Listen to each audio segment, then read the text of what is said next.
সকাল সকাল দেখো আমরা যাচ্ছি মাছ আনতে বলতে দোকানে যাচ্ছি না, যেহেতু দাদা মাছটা নিয়ে এসেছে।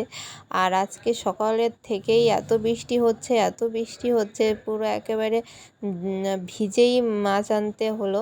আর এখানে দেখো দেখো দাদা পুরো ভিজে গেছে, যেহেতু কালকে আমাদের বাড়িতে পুজো। আর আর আজকেই দেখো সব জিনিসপত্র বাড়িতে আনা চলছে। আর এখানে দেখো প্রচুর জিনিস।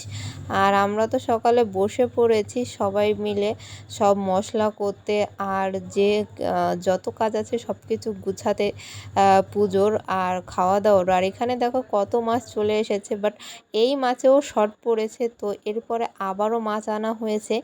আর এখানে দেখো এই মাছ এখন সব ধোয়া হবে। আর এই মাছ ধুয়ে ধুয়ে তোমাদের দাদাভাই এখন যাবে ঠাকুর আনতে। তো এইটা তো নিয়ে এসেছে দাদা, আর এখন যাবে তোমাদের দাদা ঠাকুর আনতে। তো ঠাকুর নিয়ে আসলে তো তোমাদের সাথে সেটা শেয়ার করব। আর এখানে দেখো কত মাছ এনেছে, আর এখানে আমরা দেখো সবাই বসে একসাথে মিলে কাজ করছি, আর সেইটার মজাই অন্যরকম। আর এখানে দেখো চলে এসেছে তোমাদের দাদা ঠাকুর নিয়ে। আর এই যে যে দাদাটাকে দেখছো, এই দাদাটা আমাদের সাইডের যে রঙের কাজ হয় তো সেই কাজ করে। তো তোমরা যদি কেউ রঙের কাজ করাতে চাও তো কন্ট্যাক্ট করতে পারো। আর এখানে দেখো আমাদের ঠাকুরটা কত সুন্দর হয়েছে, এখনও ঠাকুরের মুখ আমরা দর্শন তো করতে পারিনি, তো কালকে সকালে দর্শন করতে পারবো। আর আইত্রি তো ভীষণই খুশি যে ওর ঘরে ঠাকুর এসেছে, আর সেটাও বারবার দেখছে। আর ও ঠাকুরকে বলছে যেন এই ঠাকুর এই যে মুখে যে কাগজটা বাঁধা আছে, তো সেটাকে ও বলছে যে বাবা দেখো ঠাকুর ভক্কা দিচ্ছে। তো তারপরে তো আমরা অনেক কথা বলছিলাম যে সবাই দাদা বলছিল যে জানো আর একটা বড় ঠাকুর আমার ভীষণ পছন্দ হয়েছিল, তা কিছুতেই আনলো না। অ্যাকচুয়ালি বড় ঠাকুরকে এই ঠাকুর আমরা সারা বছর বিসর্জন দিই না, আমরা এই ঠাকুরটা ঠাকুর করে রেখে দিই।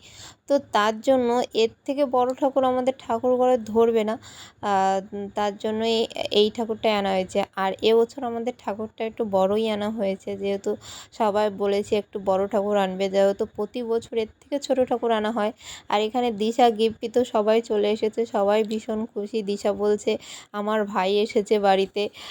তো আমরা দেখো সবাই মিলে এখন এখানেই বসে আছি। আর পুজোটা আমাদের রুমেই হবে, যেহেতু মাও বাড়িতে ছিল না যখন ঠাকুর এসেছে, তো তখন মাও চলে এসেছে।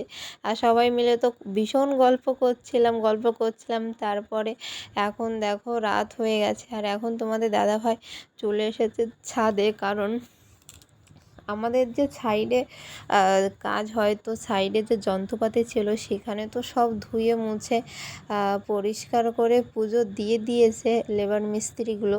কিন্তু আরও যে আমাদের কালকে বাড়িতে যে পুজো হবে তাতেও তো যন্ত্রপাতি লাগবে, তো সেইগুলোই তোমাদের দাদাভাই তার সাইড থেকে নিয়ে এসেছে, আর দাদা তার সাইড থেকে নিয়ে এসেছে। তো সমস্ত কিছু এখন এই দেখো ধোয়া চলছে।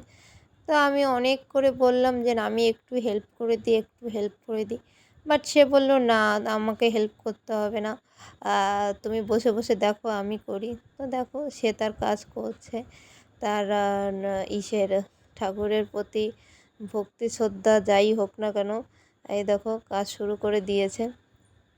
আর কি বলো তো, তোমাদের দাদাভাইও বেরিয়েছিল সন্ধ্যার সময়, তো সেখান থেকে এসেই তাড়াতাড়ি করতে লেগে গেছে কাজ, যেহেতু একদম টাইম পায়নি।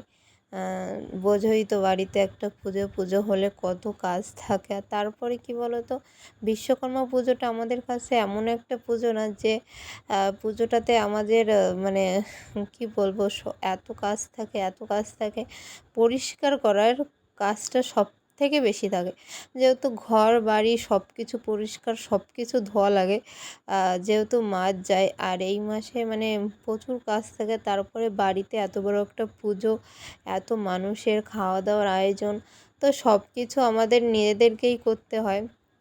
এ টু জেড রান্না থেকে শুরু করে পুজো থেকে শুরু করে সব কিছু ঘরে আমরা সব নিজেরাই করি, তো তার জন্য আমাদের একটু সবার উপরেই বেশি চাপ পড়ে যায়।